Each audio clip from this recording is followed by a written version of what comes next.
주님 앞에 나가겠습니다. 나는 전능하신 아버지 하나님 천지의 창조주를 믿습니다. 나는 그의 유일하신 아들 우리 주 예수 그리스도를 믿습니다.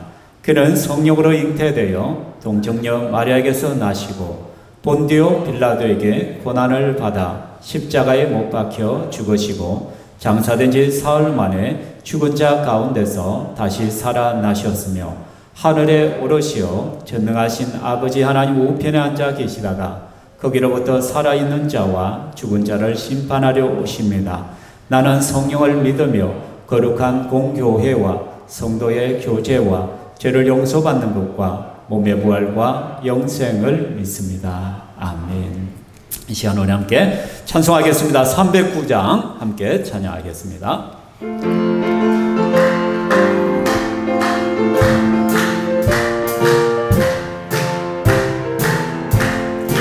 마른 내 영혼 주가 이미 허락한 그 귀한 영생수 주여 갈망합니다.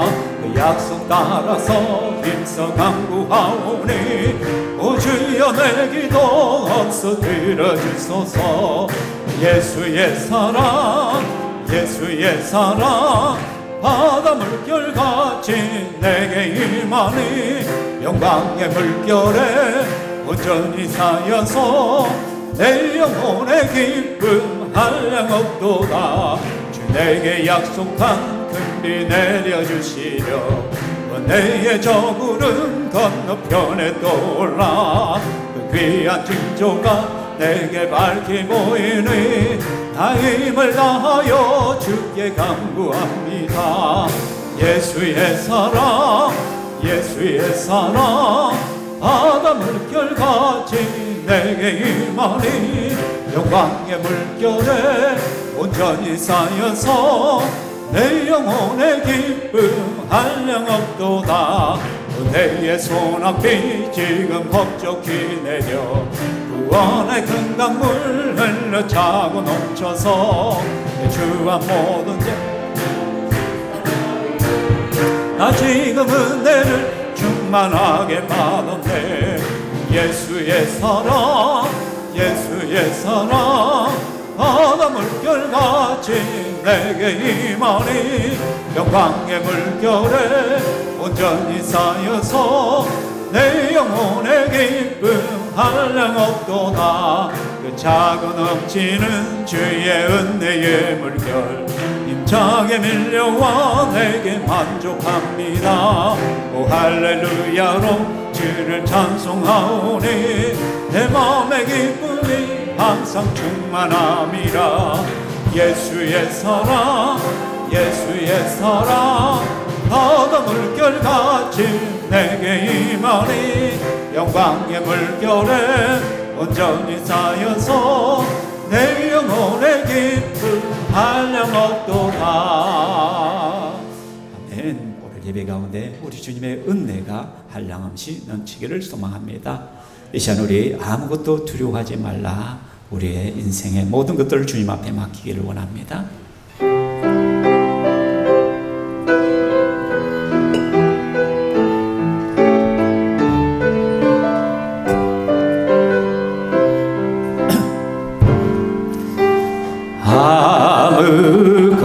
아무것도 두려워 마라.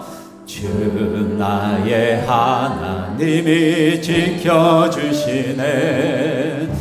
놀라지 마라 겁내지 마라. 주님 나를 지켜주시네.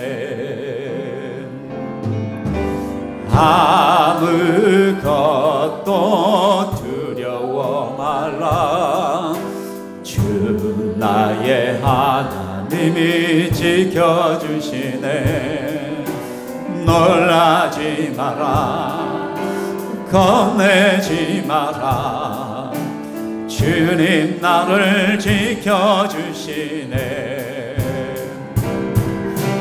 내 마음이 힘에 겨워 지칠지라도 주님 나를 지켜주시네.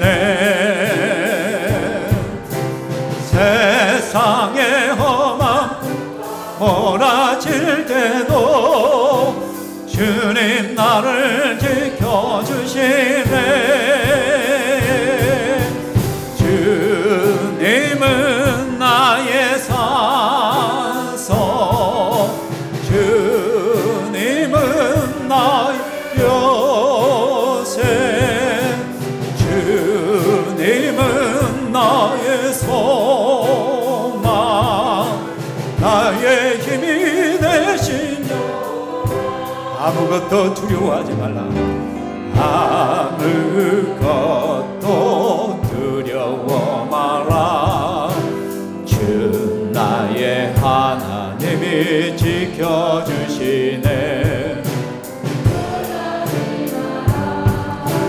겁내지 마라. 주님 나를 지켜주시네. 아무것도 두려워 마라. 주 나의 하나님이 지켜주시네. 놀라지 마라. 겁내지 마라. 주님 나를 지켜주시네. 내 맘이 힘에 겨워 지칠지라도 주님 나를 지켜주시네. 세상의 험함 몰아칠 때도 주님 나를 지켜주시네. 주님은 나의 산성, 주님은 나의 요새, 주님은 나의 소망, 나의 힘이 되신 여호와. 아멘. 이 시간 우리 다 함께 일어나셔서 당신은 영광의 왕, 우리 함께 찬양하겠습니다.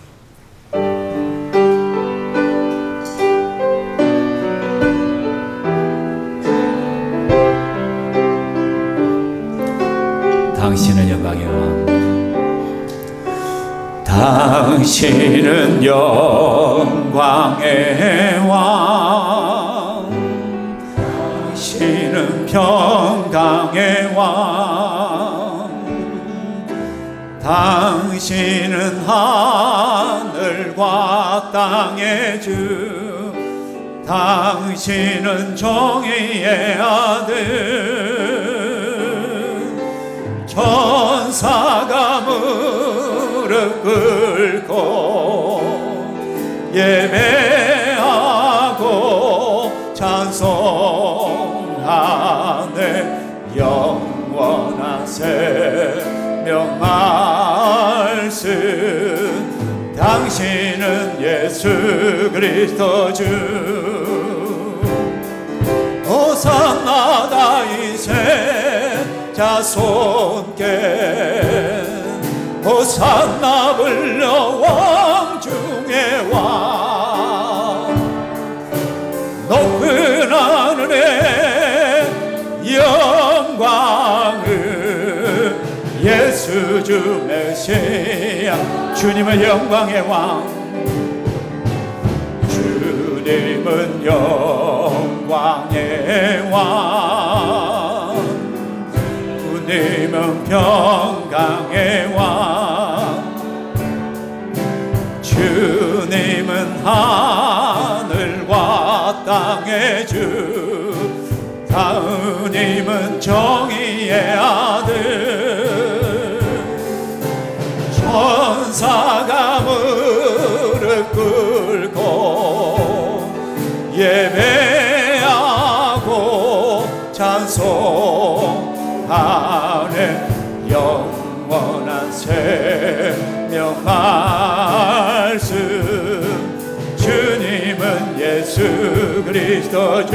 호산나 호산나 다윗의 자손께 호산나 불러 왕 중의 왕 높은 하늘의 영광을 예수 주 메시 높은 하늘의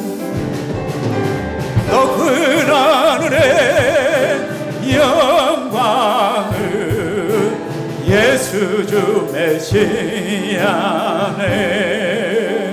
자리에 앉으시고 기도하겠습니다. 만왕의 왕 되신 여호와 하나님을 찬양합니다. 이 시간 우리 한 사람 한 사람을 불러서 하나님 앞에 참 예배자로 세워주시고 우리를 붙드시고 인도하여 주시니 내 아버지를 송축합니다. 이 시간에도 주의 은혜로 우리를 채워주시옵소서. 사모하는 심령으로 충만하게 하여 주시옵소서. 폭염 속에서도 우리 성도들 한 사람 한 사람을 붙들어 주시고 인도하여 주심을 감사드립니다.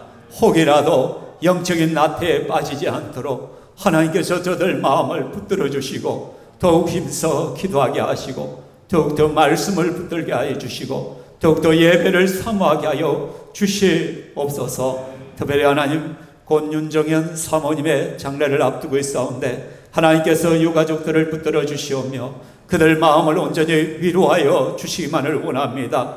이미 그 영혼을 받으시고 하나님의 온전한 안식 가운데로 인도하여 주셨음을 믿고 감사드립니다.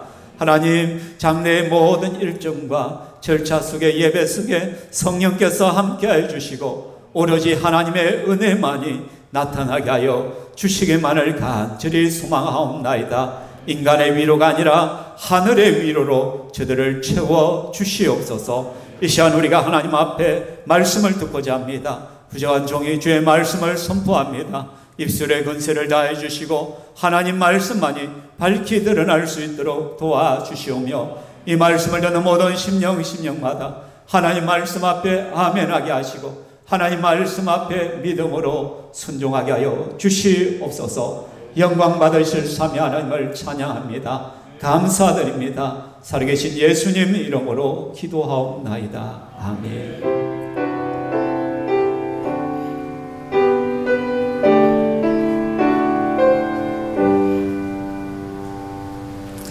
하나님 말씀 보겠습니다. 하나님 말씀 요한복음 9장 1절에서 7절까지 말씀입니다. 요한복음 9장 1절에서 7절까지 말씀 제가 봉독해 드리겠습니다.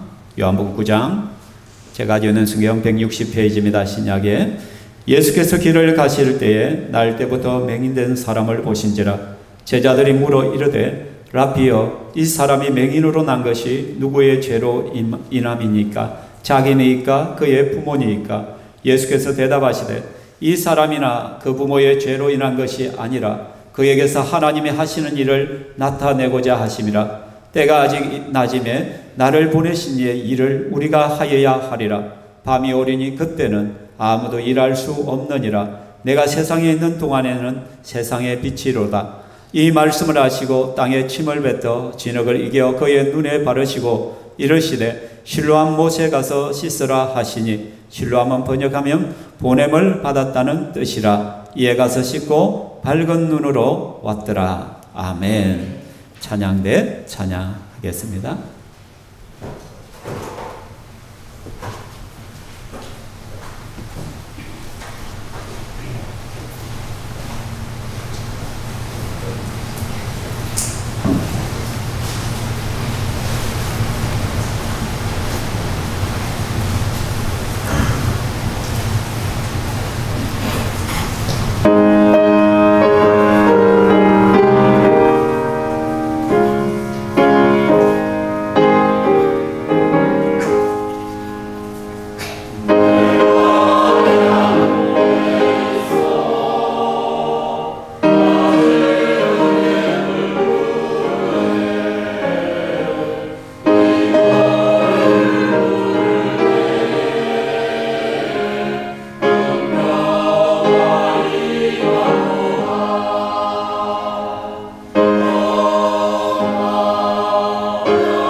하나님께 영광이 없어집니다. 감사합니다.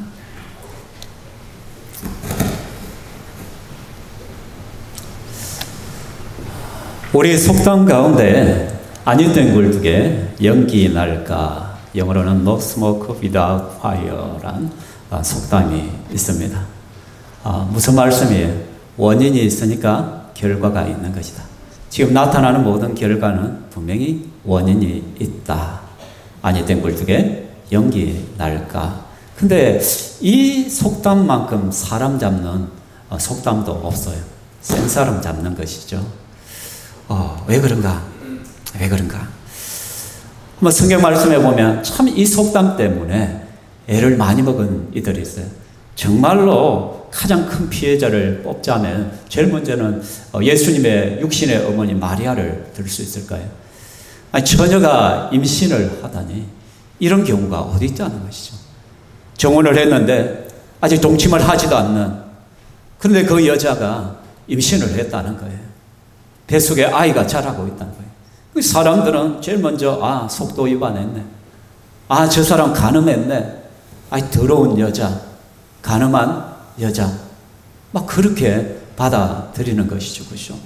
아무리 아니다고 해도 성령님으로 인해서 잉태된 아이라고 해도 누가 믿겠어요? 의로운 남편 요셉에는 믿어주지 않는 것이죠. 그렇죠? 예수님도 마찬가지예요.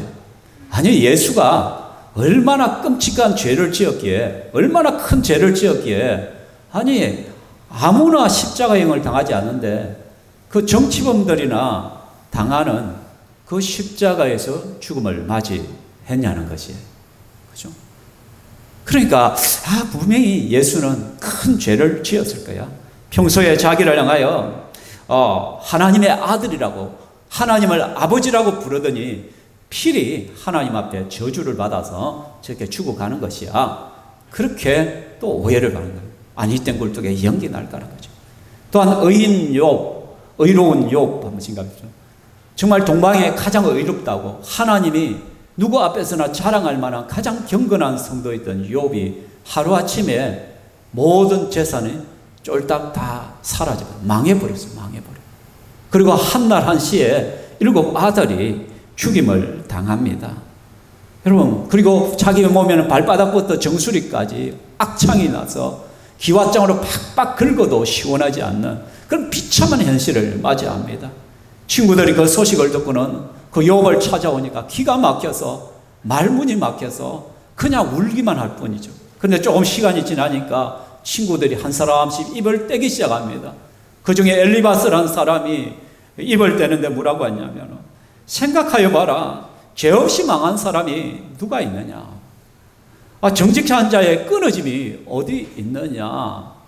네가 평소에 그렇게 하나님을 잘 섬긴다고 의롭다고 하는데, 근데 네 가만히 한 생각해봐. 세상에 죄 없이 망한 사람이 대체 어디 있어? 겉으로는 네가 의로운 척 했지만은 분명히 하나님 앞에 네가 범죄한 것이 있어. 네가 잘못된 삶을 살은 것이 있을 거야. 분명히 너가 하나님 앞에 어떤 남들은 모르지만 끔찍한 죄를 지었을 거야. 그 죄의 결과로 네가 그러한 고난을 당하는 것이야. 아니된 굴뚝에 연기 날 리가 없다란 것이죠. 그러니까 엘리바스의 이런 가치관, 그죠? 뭔가 죄 때문에, 네가 뭔가 잘못한 일이 있었기 때문에 이런 일이 벌어졌을 것이야. 이런 인과응보적인 사상이 엘리바스뿐만 아니라 오늘 살아가는 우리들 속에서 너무나 많이 있다는 것이죠. 그러한 가치관은 예수님의 제자들에게서도 찾아볼 수가 있는 것이죠. 오늘 1절, 2절 말씀을 같이 한번 읽어보겠습니다. 같이 읽어볼까요? 예수께서 길을 가실 때 날 때부터 맹인된 사람을 보신지라. 제자들이 물어 이르되 라피여, 이 사람이 맹인으로 난 것이 누구의 죄로 인함이니까? 자기니까? 그의 부모니까? 예수님께서 길을 가는데 날 때부터 소경된 사람, 눈먼 사람을 만난 거예요. 그 사람을 예수님이 보고 있으니까 제자들도 바뀌었죠. 그죠? 그러니까 제자들이 느닷없이 예수님에게 질문을 던지는 거예요. 라피여, 선생님, 아니 이 사람이 맹인으로 소경으로 태어난 것이 대체 누구의 죄 때문입니까? 자기의 죄 때문입니까? 아니면 그 부모의 죄 때문입니까? 이렇게 질문을 하고 있는 거예요. 여러분, 한 사람의 질문 속에는 그 사람의 수준이 담겨 있다라고 했어요.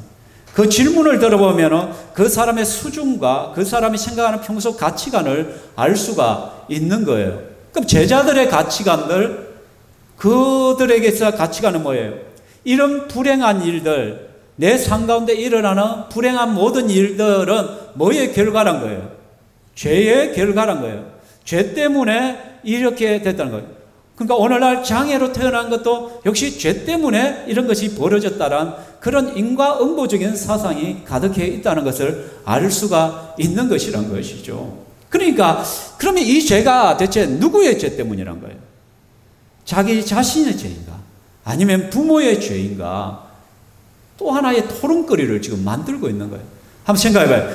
평생을 태어나면서부터 한 번도 빛을 보지 못하고 어둠에 갇혀있던 이 불쌍한 사람을 보면서 정말로 세상에 소망 없이 절망 가운데 살아가는, 그래서 구걸할 수밖에 없는 그 비참한 인생을 보고는 그들은 긍휼히 여기거나 불쌍히 여기거나 그런 마음은 온데간도 없어요. 오로지 그들이 이 나면서 소경된 이 사람을 보면서 제일 먼저 한 것이라고는 뭐예요? 죄인이란, 바로 죄인이란 거죠. 죄인. 그 죄인이란 꼬리표를 붙여주는 거예요. 얼마나 여러분 비참합니까? 얼마나 냉정합니까? 여러분, 그 불쌍한 영혼을 바라보면서 그 정말 어려움 가운데 있는, 고통 가운데 있는 사람을 보면서 불쌍히는 여기지 못할 망정, 동정은 하지 못할 망정, 제일 먼저 한 것이라고는 죄인이란 꼬리표를 붙여주는 것이라니까 얼마나 한심합니까? 그죠? 그 불쌍한 사람을 보자. 그들은 이렇게 했다는 것이죠. 근데 이것은 당시 유대인들의 가치관들이에요. 유대인들의 머릿속에는 항상 이런 거예요. 아무 이유 없이 소경이 될 리는 없다는 거예요. 아닐 땐 굴뚝에 연기 날 리는 없다는 것이죠. 분명히 그가 죄를 지었기 때문에, 그 사람이든 아니면은 그의 부모가 죄를 지었던 그런 뭔가가 있었다라는 것이죠. 이것이 바로 인과응보적인 가치관이란 것이죠. 여러분, 그러니까 실제로 이들은 모든 문제의 원인 근원을 갖다가 기계적으로 죄 때문이라고 하는 것이에요. 죄 때문이라고. 물론 실제로 우리 인류에게 온 모든 고난, 불행의 원인은, 근본적인 원인은 죄가 맞습니다. 아담과 하와가 창세기 3장에 죄를 범함으로 말미암아 우리의 모든 사람들 원죄를 가지고 태어나기 때문에 그 원죄로 인해서 죽음이 있고 고난이 있고 고통이 있고 슬픔이 있고 괴로움이 있는 것이고 아픔이 있고 질병이 있는 것입니다. 그런데 이거는 근본적인 원인이고요. 그런데 이 모든 것을 기계적으로 대입할 수는 없다라는 것이란 것이죠. 자, 저 사람이 장애로 태어난 것, 저 사람이 지금 불행을 당하고 있는 것, 저 사람이 교통사고를 당하고 저 사람이 질병 가운데 있는 것, 그 모든 원인이 죄 때문이다? 이렇게 무조건 말하는, 무조건적으로 죄 때문이라고 말하는 것이 구약에 있는 율법주의란 거예요. 율법주의. 율법주의란 것은 네가 죄를 지었기 때문에 그 죄에 대한 벌은 네가 받아라가 율법주의란 거예요. 그러니까 이 율법주의 속에는 은혜란 것은 텀이 없어요. 그러니까 율법주의는 다시 한번 정리하면 모든 불행은 죄 때문이다. 그래서 응분의 대가를 받아야만 된다는 것이에요. 아니, 네가 지금 질병 걸린 거 그거 네 죄 때문이니까 그거 어쩔 수 없는 거예요. 너 운명이야. 네가 선택한 거야. 네가 그런 어려움을 겪고 그거 네가 죄를 졌고 잘못을 저질렀기 때문에 네가 그런 일을 당하는 거야. 이게 율법주의라고. 율법주의. 그러니까 이 율법주의 속에는 하나님의 은혜나 자비는 들어갈 틈이 없는 것이에요. 우리도 끊임없이 율법적인 사고로 살아가죠. 네 때문에, 너 때문에 그렇게 말들을 하잖아요. 그렇죠? 그러니까 이 불쌍한 사람을 하여 죄인이랑 꼬리뼈를 붙이고 대체 누구의 죄 때문이냐? 이거는 영적인 2차 가해인 거예요. 실제로 영적인 부분까지 지금 건들고 있는 것이기 때문에. 그러면 한번 생각해 보십시오. 바리새인들이라든지 백성의 지도자들, 좋은 가문의 사람들은 어떤 사람들이란 말이에요. 그럼 율법주의적 관점에서 보면 이 사람들은 뭔가 선한 일을 많이 하고 좋은 일을 많이 하고 부모가 업을 많이 쌓고 뭐 그렇기 때문에 이렇게 좋은 것들을 누리고 지금 부자로 살아가고 있는 것이고, 장애인들이나 가난한 자들이나 고난과 어려움을 당한 이 사람들은 알기 모르게 죄를 범했기 때문에 엄청난 어떤 잘못된 짓을 했기 때문에 어떻게 이런 일이 벌어진 것이란 거예요. 그러니까 잘 사거나 괜찮은 사람들은 어떻게, 저 사람 원래 선해서 그래, 저 사람 뭔가 잘했기 때문에 저렇게 하는 게 우러러보고, 그러나 그렇지 못한 사람들은 어떻게 얕잡아 볼 수가 있는 것이죠. 네가 뭔가 그러하기 때문에 그러하지. 그러니까 소경이라든지 손 마른 사람이라든지 다리를 저는 사람이라든지, 특별히 하나님 그 이스라엘 사람은 문둥병이거든, 나병 환자들, 그 나병 환자들은 어때요? 남의 그 몸에 악창이 나고, 그죠? 살점이 떨어져 나가고, 그래서 그걸 다 천벌이라고 여겼잖아요, 그 당시에. 그러니까 그 나병 환자들이 지나가면 사람들을 이렇게 돌을 들어서 던졌잖아요. 죽이려고 했잖아요. 돌팔매질을 했잖아요. 제 고향 하동의 옥종에 보면은 다리가 하나 있어요. 섬진강 줄기 가운데, 그게 덕천강이라고 그러는데 그 덕천강을 가로지는 다리가 하나 있는데요. 이전에는요, 그 다리를 건너가면은 나병 환자촌이 있었어요. 그래서 그 다리를 갖다가 나병 환자들이 걸어오면요, 이쪽에 있는 사람들 돌팔매질을 하고 그랬대요. 우리 저희 아버님 이야기를 들어보면, 왜? 니는 천벌 받았대. 천벌 받아. 네 부모가 죄를 지었거나, 뭔가 불교라, 그러니까 업이란 거, 업. 그죠? 그래서 여러분, 모든 것은 죄의 뿌리 때문에 그렇다. 태국에 가면요, 농부를 갖다가 물어보면 자콘이라고 불러요, 자콘. 근데 농부를 지칭하는 자콘이란 뜻이 뭐냐? 가난한 운명을 타고난이라는 뜻이에요. 농부, 원래부터 가난한 운명으로 태어난 자들이야. 이런 식으로 치부를 하는 거예요. 너의 운명이 너는 가난한 자로 살아야 돼. 힌두교에서는 전생에 업을 강조하는 카르마라요. 그래서 운명론이죠. 네가 그렇게 못 사는 것은 네가 과거에 전생에 업을 안 쌓았기 때문에, 네가 강도질하고 살인하고 정말 악한 짓을 많이 했기 때문에 너는 이 생에서는 이렇게 태어난 거야. 그렇게 하는 거예요. 그래서 네가 다음 생에서 뭐 좋은 직업이나 좋은 가문에 태어나려면 지금 현재 네가 업 때문에 생긴 네 그것을 숙명으로 받아들이고 기뻐하며 감사하면서 그냥 살아. 그걸 벗어나려고도 하지 말고 그냥 그대로 살아가는 것이 다음에 업을 쌓아서 네가 좋게 태어날 수가 있어. 이런 식으로 가르치는 거예요. 그 힌두교의 국가, 저 네팔이라든지 인도는 숙명론에 빠져 있는 것이죠. 그렇죠? 그리고 인도에 보면은 달리트란 명칭을 가진 자는 불가촉 천민이죠. 이 달리트들은 뭐냐, 항상 허리춤에 뭐를 하는 빗자루를 들고 다녀요. 그래서 이 달리트들이 하는 것은 길에 빗자루를 치려는 거예요. 오물들을 치우고, 왜? 가장 하층분이 남의 오물 치워주고 남의 발바닥 닦아주는 그런 인생이란 것이에요. 그러니까 불가촉 천민, 저 사람들하고는 접촉 자체를 하지 말라는 거예요. 저는 너무나도 천한 존재이기 때문에 말도 섞지 말고 같이 식사도 하지 말고 막 이런 식으로 하는 거예요. 왜? 네가 그렇게 태어난 것은 네가 과거의 죄 때문에 그런 거야. 불쌍히 여기지 않는 거예요. 당연히 네가 겪어야 되는 거예요. 그런데 이런 것들이 유대 사회에도 있었고요. 그는 율법주의라는 이름으로 있었고요. 또 우리 속에도 그것이 그대로 있다란 것이죠. 교회 안에도 이러한 가치관들이 스며들어 있다란 것이죠. 모든 어려움과 고통의 원인을 죄와 연관시켜서 해석하고자 하는 시도들을 한다는 것이죠. 그래서 모든 일의 원인을 또 신앙생활에 대한 열정의 정도를 가지고 또 평가를 하는 것이에요. 사업이 잘 안 되는 성도가 있으면, 아이고 네가 열심히 기도를 하지 않으니까 사업이 그렇게 엉망이지, 이런 식으로 또 말을 하는 거예요. 만약 성도 가운데 교통사고를 나거나 갑자기 아이가 아픈 경우에는 제일 먼저 어떤 생각, 내가 대체 무슨 죄를 지었지? 하나님 앞에 내가 무슨 죄를 지었을까? 이렇게 우리는 또 생각하기 쉽다라는 것이죠. 그죠? 대체 내가 무슨 죄를 지었기에, 내가 뭐를 했기에 하나님이 이런 벌을 내리시냐? 라고 자꾸 그렇게 생각을 하는 거예요. 교회 내에서도 제대로 풀리지 않는 가정이 있을 때 그 가정을 향해서 우선적으로 우리는 생각하는 거예요. 분명히 하나님과의 관계에 무슨 문제가 있어서 그럴 거야. 아니든 굴뚝에 연기 난리가 없지. 하나님 앞에서 해결해야 될 뭔가 숨겨진 죄가 있기 때문에 저 인생이 자꾸 꼬이는 거 아니야. 이런 식으로 영적 해석을 자꾸 갖다 붙이려는 태도들이 있어요. 물론 우리가 기도하지 않아서 제대로 신앙생활을 하지 않아서 오는 것도 있습니다.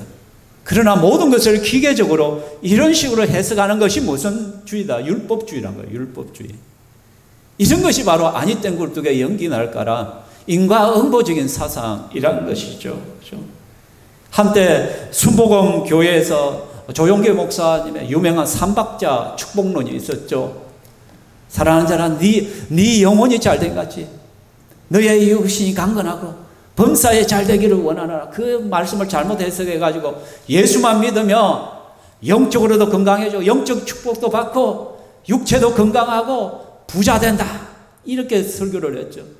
그게 1960년대 70년대 그게 통했어요. 수많은 사람들이 그 조용기 목사님의 설교 앞에 한우를 보냈죠. 왜? 그때 진짜 어려운 시절이니까. 그때는 여러분 예수 믿으면 잘 될 수밖에 없었어요. 왜 그런 줄 아십니까? 교회가 가장 앞서가던 시대이거든요. 모든 문물이 교회에 가장 먼저 들었고 신문물은 항상 교회에서부터 시작이 되었기 때문에 모든 정보들은 교회로부터 다 나갔기 때문에 그래서 교회만 오면 새로운 정보를 얻고 또 목사님들의 새로운 설교와 도전과 새로운 지식들을 계속 줬기 때문에 그냥 똑똑해지는 거야. 사람들이 교회만 오면 교회에 오면 분별력이 생기는 거야. 그러니까 실제로 잘 되었어요. 잘 되어서 이해되죠? 근데 오늘날은 어떻게 세상이 더 빨리 돌아가. 모든 지식이 세상이 더 빠른 시대예요. 그러니까 교회에 온다고 해서 더 나아지는 것이 없어요. 그런데 그 삼박자 축복론을 그대로 우리가 들고 와가지고 지금 그것을 적용하면 큰일 나는 거예요. 예수 믿으면 건강해진다고 했는데 예수 믿으면 부자 된다고 하는데 여러분 부자입니까? 우리 통장 다 까볼까요? 여러분 통장에 얼마 들어있습니까 대체? 한번 동시에 여기 땅 하고 한번 보여봅시다. 우리가 얼마나 부자 되겠어? 잘 삽니까 여러분? 그렇죠? 그런 윤회 보이는 우리가 부자를 따르지 않는다 말이에요. 우리는 예수 믿는 목적이 부자 되기 위해서 예수 믿는 것이 아니란 말이야. 예수 믿는 것이 교회에 오기만 하면 무조건 질병이 안 걸리고 건강해진다는 그 소문에 따라 교회에 온 것이 아니란 말이에요. 우리는 첫 번째로 영혼의 구원이에요. 영생이에요. 영생. 그리고 하나님과의 관계, 하나님께서 주시는 그 은혜, 하나님 주시는 기쁨, 행복, 즐거움, 하나님과의 만남을 통한 즐거움, 행복, 그 세상에 알지 못하는 그런 영적인 복들이 있단 말이에요. 또 우리가 기도했을 때 오는 그 응답의 역사, 그게 있기 때문에 우리는 주님 앞에 서는 것이죠. 여러분 요한복음 5장에 예수님 말씀합니다. 보라 내가 나았으니 더 심한 것이 생기지 않게 다시는 죄를 범치 말라. 38년 된 병자가 예수님께서 앞에 나와서 치유함을 받았죠. 그때 예수님이 하신 말씀이에요. 이제 네가 나았다. 더 심한 것이 생기지 않게 다시는 죄를 범치 말라. 그러면 이 38년 된 병자가 그 병에 걸린 이유는 뭐였다는 거예요? 죄가 있었단 말이에요. 이 사람의 케이스는 분명히 죄가 있다란 말이에요. 그래서 그 사람의 문제는 죄였기 때문에 예수님께서 다시는 죄 짓지 마라. 그리고 더 심한 것이 생기죠. 우리가 죄를 짓다 보면요, 심한 죄 속에는요 질병이 생기기도 해요. 실제적으로 여러분 에이즈가 왜 생겼어요? 하나님 앞에 죄를 범해서 그런 거잖아요. 그러한 모든 죄들은 엄란한 죄 때문에, 하나님이 주신 그 질서를 어기기 때문에, 동성애라든지 그런 것들을 통해가 엄청나게 파급되어지고 있는 것이다. 마약하는 그런 것들 하나님이 다 싫어하는, 하나님 앞에 합당하지 않는 죄들이잖아요. 그런 것들은 그 죄 때문에 오는 인생의 망함들이잖아요. 그 죄 때문에 오는 질병들이잖아요. 질고잖아요. 맞잖아요. 그죠? 그렇기 때문에 우리는 그러한 죄로부터 우리를 보호해야 됩니다. 죄를 안 지으려고 해야 됩니다. 죄와 피 흘리기까지 싸워야 합니다. 그렇죠? 분명히 죄 때문에 온 것이 있어요. 그러나 여기서 제가 말씀드리고 싶은 것은 기계적으로 적용하면 안 된다는 거예요. 모든 내 인생의 불행의 원인. 여러분, 내가 장애로 태어난 것이 대체 누구의 죄 때문이에요? 내 죄입니까? 나는 전생이 없었는데 어떻게 내가 죄를 지을 수가 있어? 그죠? 이미 태어나 버렸는데 부모가 무슨, 그건 아니잖아요. 그죠?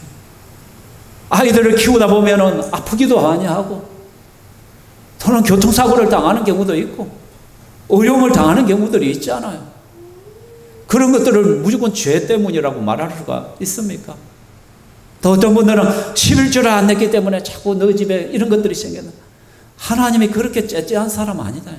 하나님이 무슨 인간입니까? 그런 째째하게 하나님께서 하기. 사랑하는 성도로, 우리를 우리 행위에 따라 심판하지 않으시는 하나님이십니다. 하나님께서 만일에 내 행위를 따라 매일매일 심판한다고 한번 생각해 봐요. 우리가 존재할 수 있겠습니까, 여러분? 아무도 존재할 수가 없잖아요. 우리가 하루에도 얼마나 많은 하나님 앞에 실망을 시켜드립니까? 말씀을 들을 때는 내가 이렇게 해야지 다짐을 하지만 그냥 나가보면 똑같은 생활을 하잖아요. 하나님을 실망시키고 내 고집대로 하고 내 하고 싶은 대로 하고 내 성질대로 살아가는 것이 우리의 모습이잖아요. 근데 그때마다 네 성질내서 한 대 팍 집 앞으로 네 거짓말했지 한 대 딱. 그럴 때마다 하나님께 우리 어떻게 되겠어요? 머리 구멍 나고 팔 하나 잘리고 다 나가버리고 어떻게 살아남을 수가 있겠어요? 하나님께서 우리의 죄에 대해서 일일이 기계적으로 이렇게 죄 때문에 우리를 심판하지 않으신단 말이에요. 적어도 하나님은 우리를 죽기까지 기다려 주셔요. 물론 성도가 정말로 하나님 앞에 잘못된 길을 가고 엉뚱한 짓을 계속 할 때 하나님 몇 번의 경고를 줬음에도 불구하고 계속 그러한 짓을 하고 그러한 길로 걸어갈 때는 하나님이 분명히 채찍듭니다. 그때는 하나님께서 몽둥이 드실 것입니다. 왜? 그 영혼이 지옥 가는 것보다 차라리 한 개 부러지고 예수 믿는 것이 낫기 때문에 다리 한쪽 없이 손 한쪽 없이 눈 하나 없이 차라리 천국에 들어가는 것이 훨씬 유익하기 때문에 하나님은 그렇게 하실 것입니다. 왜? 우리를 너무너무 사랑하기 때문에. 그렇죠? 그렇잖아요. 하나님 그랬잖아요. 이전에 딸내미들이 우리 아버님 세대 어떻게 보면 딸이 자꾸 그저 남자 만나러 싹 나가고 몰래 막 그렇게 하고 할 때 부모들 막 이로 막 가짜로 시작하면 다리 뭉대를 딱 부라뿌리겠다. 다리 뭉대를 부라뿌린다. 그죠? 그리고 또 어떻게 해요? 머리를 싹 밀어버리잖아요. 그죠? 이래도 네가 남자 만나러 가는가 보자. 왜 그래요? 왜? 자식을 사랑하는 마음이지. 잘못된 길로 그렇게 하지 않도록. 물론 오늘날 그렇게 하면 집 다 나가버리겠지. 그렇죠? 남아다는 자녀가 없겠지만 좀 과감하게 그때 시대에는 그렇게 했지만은 그 마음속에는 자녀를 아끼는 마음이잖아요. 우리를 우리 행위대로 심판하지 않으시는 하나님을 감사하시기를 바랍니다.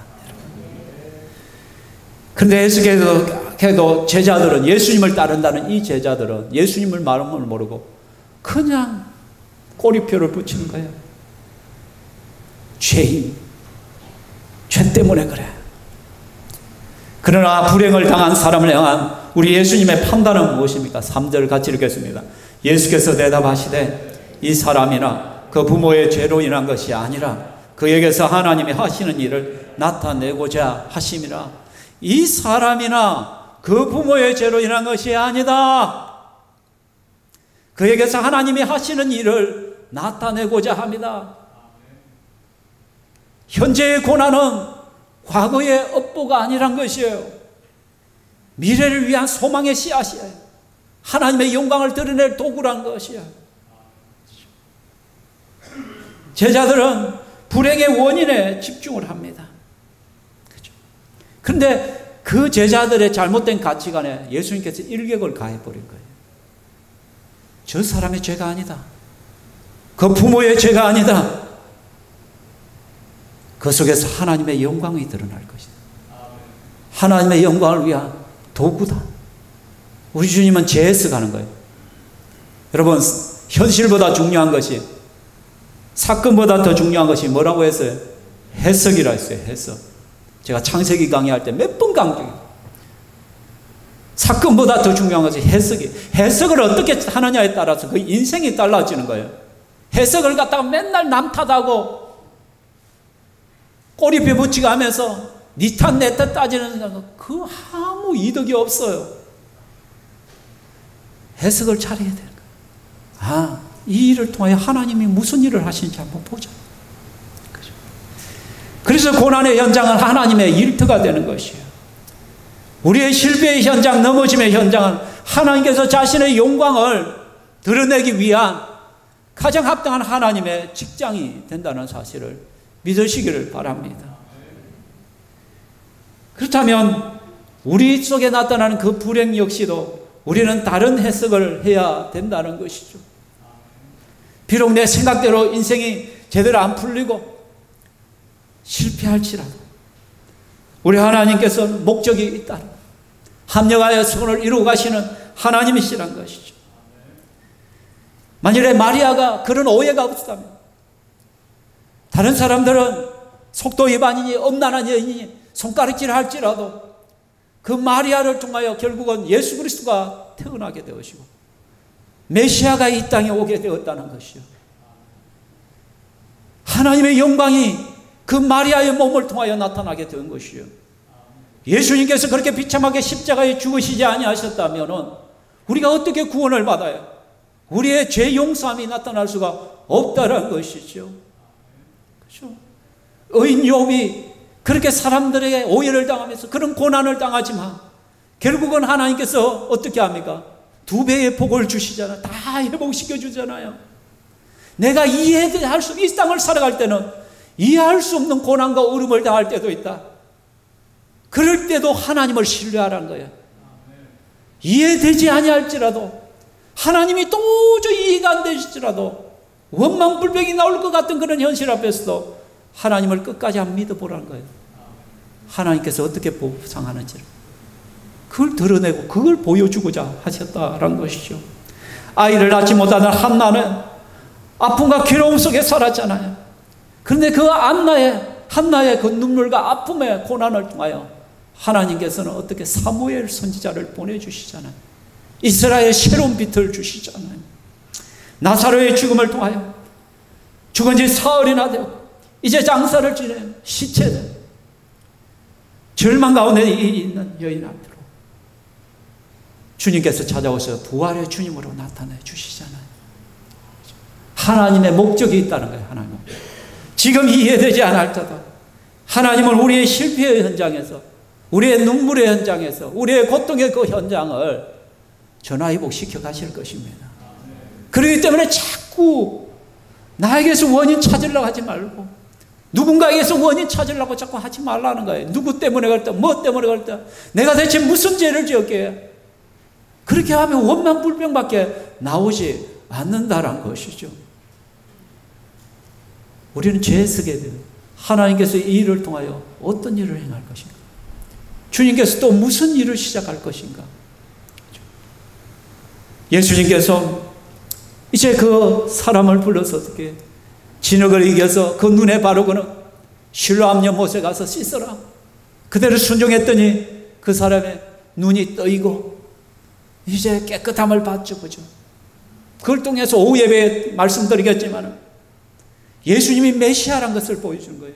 이사야 선지자가 계속해서 예언할 때 메시아가 오면 제일 먼저 할 사역이 가장 메시아인 증거로 나타나는 표적이 무엇이냐? 듣지 못한 자가 들을 것이요, 보지 못하는 자의 눈이 떠일 것이요. 이게 메시아의 징조고요. 메시아가 왔다는 거예요. 그리스도가 이 땅에 왔다는 거예요. 예수님께서는 그 나면서 보지 못하던 그 사람의 눈을 치유함으로 말미암아 내가 바로 구약에서 너희가 그렇게 기다리던 그 바로 메시아다, 바로 그 그리스도라는 것을 보여주는 거예요. 그래서 그 영혼이 예수를 알고 육신의 눈만 뜨이는 것이 아니라 영혼의 구원까지도 얻는 엄청난 복을 누리게 되어지는 것이죠. 그러니까 하나님의 시청각자로의 이 나면서 그의 고통의 세월, 그 눈물의 세월은 결국은 예수님이 그 사람을 만져주심을 통해서 하나님의 영광이 나타나고 하나님의 목적이 나타나고 모든 사람들에게 예수님이 메시아라는 것을 보여주는 것이죠. 여러분이 고난 가운데 인내하면서 주를 바라보며 끝까지 주를 부인하지 아니하고 원망하지 아니하고 묵묵히 그 믿음의 길을 걸어감을 통하여 세상을 하여 우리는 예수님을 증거하는 거예요. 하나님은 살아계시다. 우리 주 예수 그리스도께서 나와 함께 하신다.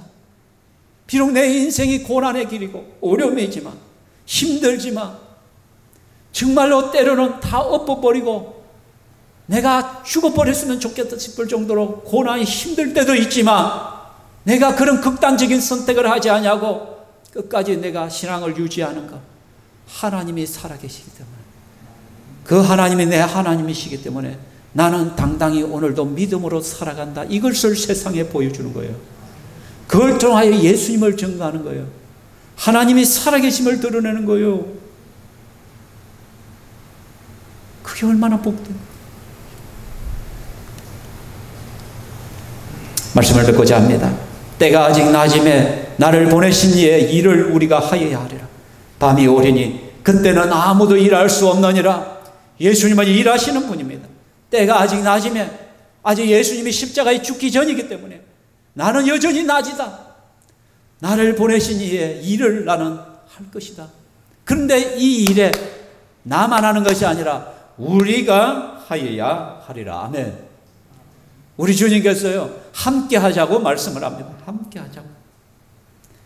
예수님께서 남에서 안전병이 되어 남에서 소경된 이 사람, 그래서 하나님의 일을 발견하셨잖아요. 그 하나님의 일이 무엇이었습니까?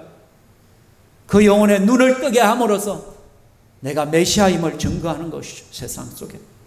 그것을 통하여 그것을 보고 수많은 사람이 예수가 메시아임을 알고 주는 그리스도시요 살아계신 하나님의 아들이란 그 신앙 고백을 받아서 그들을 구원으로 이끄는 것이죠. 그러니까 주님의 일이란 것은 결국은 뭐냐? 나의 양식은 나를 보내신 이의 뜻을 행하며 그의 일을 온전히 이루는 것이라죠.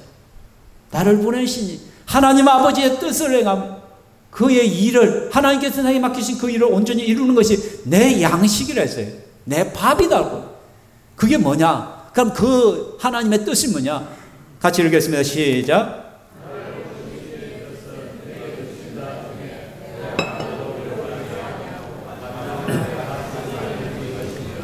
아멘. 하나도 잃어버리지 않고 내게 주신 자 중에 하나도 잃어버리지 않고 마지막 날에 다시 살리는 이것이라고. 하나님께서 만세전에 택한 백성들 다 예수님에게 맡긴 영혼들, 그 맡긴 영혼을 한 사람도 잃어버리지 아니하고 주님 나라로 데려가는 것이 예수님의 일이에요. 근데 이 일을 누가 하자고요? 우리가 하여야 하라. 우리가 하자라고 말합니다. 그럼 우리가 이 일을 해야 되는 거예요. 그럼 우리가 이 일을 해야 되는데 우리가 맨날 꼬리표만 붙이는 사람이 돼서 되겠어요? 아이, 저 사람 뭐 때문에? 아이고, 우리 꼬리표를 붙이잖아요. 아이고, 저 게으름뱅이 맨날 기도해라도 기도하다 안 하고, 아이고, 저 깍쟁이, 저 이기주의, 지밖에 모르는 인간. 우리는 수없이 많은 꼬리표를 붙여요. 그죠? 아이고, 저 게으름뱅이. 여러분이 주위에 얼마나 많은 꼬리표를 붙여요? 이름만 딱 들어, 에이, 저건 거짓말쟁이. 저건 뭐, 저건 막. 그냥 입에서 툭툭툭툭툭 튀어나와요. 꼬리표를 다 달아놨어. 근데 우리 예수쟁이들은 더 이상 꼬리표 붙이는 사람 아니에요. 우리 주 예수님께서 우리를 이 땅에 보내신 이유는 남에게 꼬리표 붙이라고 보내지 않았다는 것이에요. 뿐만 아니라 우리 역시도 하나님께서 내게 꼬리표를 붙이지 않아요. 만일 하나님께서 나에게 꼬리표를 붙인다면 바그나, 실수투성이, 게으름뱅이, 실패자, 무능력자, 더러운 놈, 이중인격자, 거짓말쟁이, 간음자, 비겁자, 우리 예수님께서 이런 꼬리표를 나한테 붙인다고 생각해봐요. 얼마나 비참해져. 그런데 우리 주님은 그런 꼬리표를 붙이지 않아요. 그렇다면 저와 여러분들도 더 이상 누군가에게 꼬리표 붙이는 거 중단합시다. 남 비난하고 헐뜯는 거 중단합시다.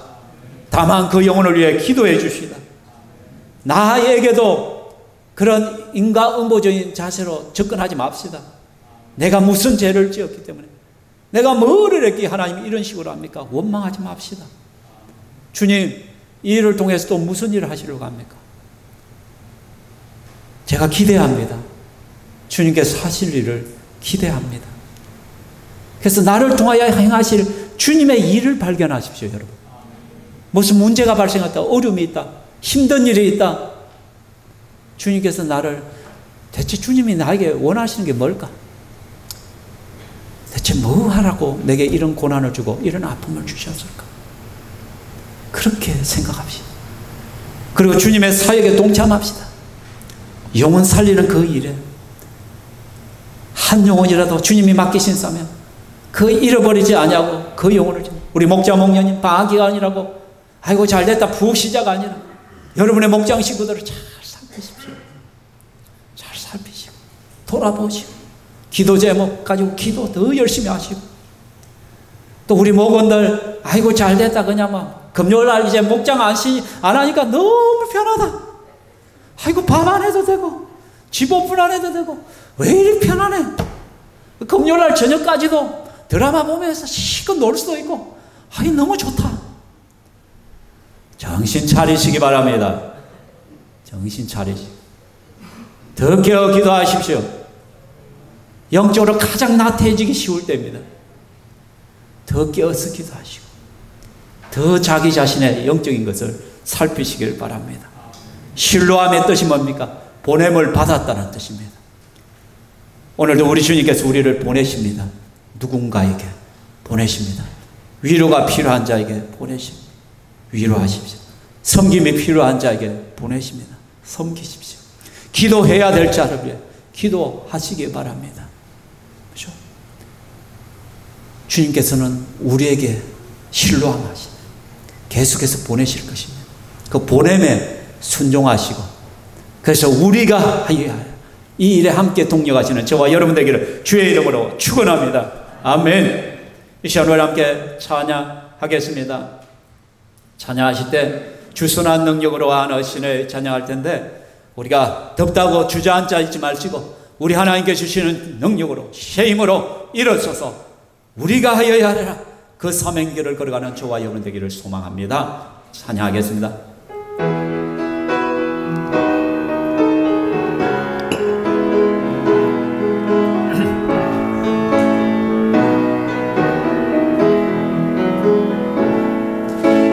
선한 능력으로 안으시네, 그 거신 팔로 날 붙드시네. 절망 속에도 흔들리지 않고 사랑하는 주 얼굴 구하리. 선한 능력으로 일어서리. 주만 의지하리. 믿음으로 우리 고대 안에 주 오실 그날 영광의 새날을 맞이하리. 전에 괴로움 나 해워싸고 고난의 길을 걷는다 해도 주님께서 그 맡긴 우리 영혼 끝내 승리의 날을 맞으리. 선한 능력으로 일어서리. 주만 의지하리. 믿음으로 우리 고대 안에 주 오실 그날 영광의 새날을 맞이하리. 주님이 마신 고난의 쓴 잔을 우리도 감사하며 받으리. 주님의 남은 고난 회복하며 예수와 복음 위에 살리라. 선한 능력으로 일어서리. 주만 의지하니 믿음으로 우리 고대 안에 주 오실 그날 승리의 새 날을 맞이하리. 이 시간 함께 기도합시다. 여러분은 이해할 수 없는 어떤 고난에 또 실패, 어려움의 길을 걸어가는 줄 압니다. 누구에게나 있는 길입니다. 정도의 차이가 있을 뿐이지. 그럴 때마다 인과응보적으로 생각하지 마시기 바랍니다. 율법주의적으로 생각하지 마시고, 주님의 뜻이 무엇입니까? 왜 내게 이러한 고난, 이런 어려운 길을 주십니까? 주님 무엇을 나타내려고 하십니까? 내가 그것을 발견하고 그것을 드러낼 수 있도록 지혜를 주시고 은혜를 다하여 주시옵소서.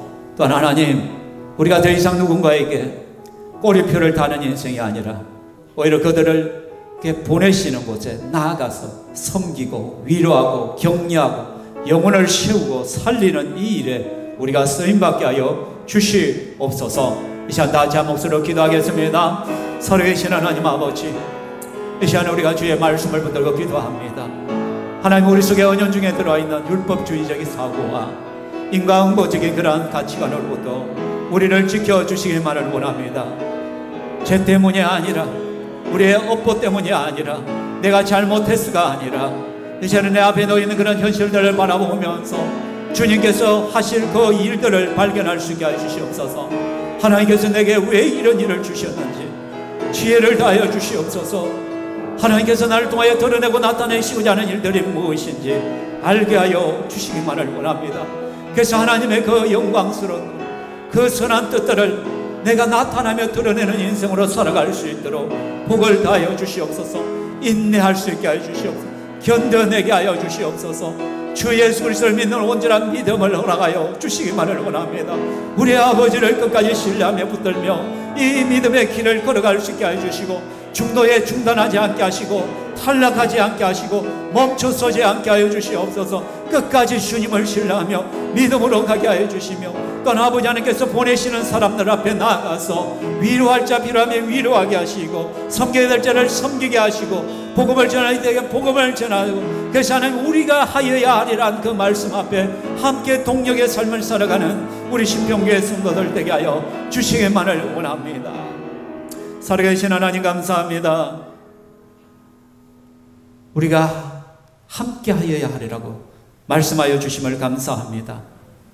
우리를 주님의 동력자로 불러주심을 감사합니다. 그러한 우리인데 하나님, 우리가 사람들을 바라볼 때마다 그 사람들에게 꼬리표를 붙이는 일들이 너무나 많음을 고백합니다. 용서하여 주시옵소서. 누군가의 꼬리표를 붙이는 것이 아니라 그 영혼을 위하여 기도하고 그 영혼을 섬기며 그 영혼을 세워가는 우리들 되게 하여 주시기만을 원하옵나이다. 뿐만 아니라 하나님, 율법적인 사고와 인과응보적인 그러한 가치관으로부터 우리가 벗어나게 하여 주시오며, 하나님의 뜻이 무엇인가를 분별할 수 있는 지혜를 다하여 주시옵소서. 우리에게는 크고 작은 고난과 어려움과 실패와 눈물이 있음을 하나님께서 하십니다. 그 속에서 우리가 하나님의 계획을 보게 하시고 하나님의 목적을 보게 하시며 계속 믿음으로 인내하며 그 길을 묵묵히 걸어가게 하여 주시옵소서. 그래서 하나님의 선하신 의도와 뜻들이 나를 통하여 나타나게 하시고 신평교회를 통하여 드러나는 그 복이 있게 하여 주시기만을 간절히 소망하옵나이다. 사랑하는 주님, 어떤 환경과 상황 속에서도 기뻐하며 감사하며 즐거워하며 순종하며 인내하는 저희들 되게 하여 주시옵소서. 눈물 가운데 있는 성도들, 아픔 가운데 있는 성도들 찾아가시어서 위로하시고 회복하시고 치유하여 주시고 하나님 영광을 나타내어 주시옵소서. 사랑하는 주님, 또 시간 우리 사랑하는 성도들이 믿음으로 하나님 앞에 헌물을 올려드립니다. 내 것이 아니라 주님의 것이기에 하나님 앞에 11조를 올려드립니다. 하나님 이것을 통하여 30배, 60배, 100배의 더 큰 열매들을 있게 하시고 더 많은 것으로 주님을 섬길 수 있는 복을 허락하여 주시며 우리 성도들의 삶 가운데 모든 것이 하나님의 은혜란 고백이 있기에 감사의 예물들이 풍성해질 수 있도록 도와주시옵소서. 또한 하나님 여러 가지 목적을 통하여 하나님 앞에 올려드리는 것들을 기억하여 주시고 아버지 하나님께서 더 좋은 것으로 채워주시며 특별히 직장과 가정에 복을 더하여 주시옵소서. 힘들고 어렵지만 하나님 물질을 의지하지 않게 하시고 사람을 의지하지 않게 하시고 먼저 그의 나라와 그의 의를 구하며 주님 의지하며 살아가는 참 믿음의 성도들이 되게 하여 주시오며 특별히 또 우리 사랑하는 사모님을 떠나보낸 모든 유족들 붙들어 주시고 하나님 위로하시고 남은 장래의 모든 절차 가운데 성령께서 함께하여 주시옵소서. 영광 받으신 하나님을 찬양하며 살아계신 예수님 이름으로 기도하옵나이다. 아멘. 주 예수 그리스도의 은혜와 하나님의 사랑과 성령 하나님의 교통 위로하심이 이 자리에 함께한 주의 건축들 머리 위에 영원토록 있을지어다. 아멘.